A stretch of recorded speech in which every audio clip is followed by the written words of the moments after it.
Spring compressor came in, we're good to go. I was having little problems at first.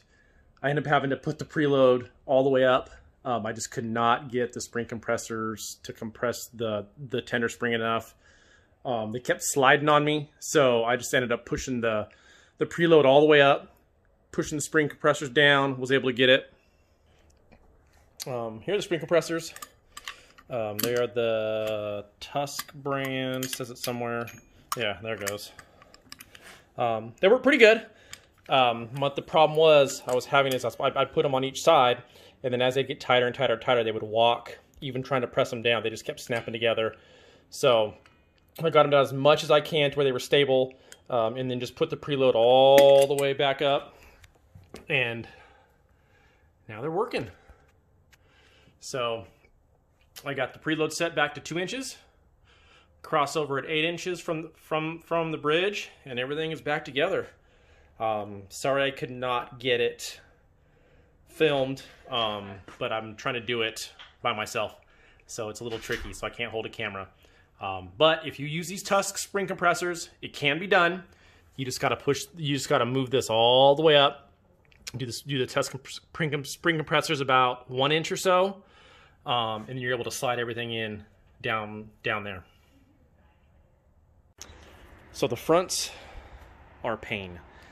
I had to go rent a spring compressor from AutoZone, and I'm using this to compress the tender spring.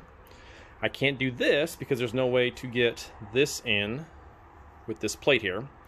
So I have to compress the tender spring. The problem is the tender spring is skinny, so it barely touches in here. And once I got it down pretty good, the whole shock started to move a little bit, so I stopped. I put these guys on the main spring, tightened it down more. I was finally able to get the cap on. So the fronts are a pain, but I got it. Done, finally. Fronts were a pain, but got them on. Should be adjusted right. After I drive it, it'll settle. If you look at it right now, it's like on Mega Lift. It's about 2 to 4 inches too high, but that's only because I just put the shocks on and it really hasn't settled.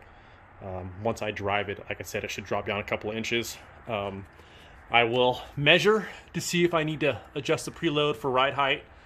The shock therapy settings are 14 in the front, 13 and a half. I'm running 20. I got the stock 29s, so that's about what I'm going to go for. But hopefully it'll settle up and I don't have to do much adjustments. I'm excited to take it for a spin. I got a couple of dirt trails by my house that I might just kind of go through and blast through to see if I can notice any difference. I should. But we are ready.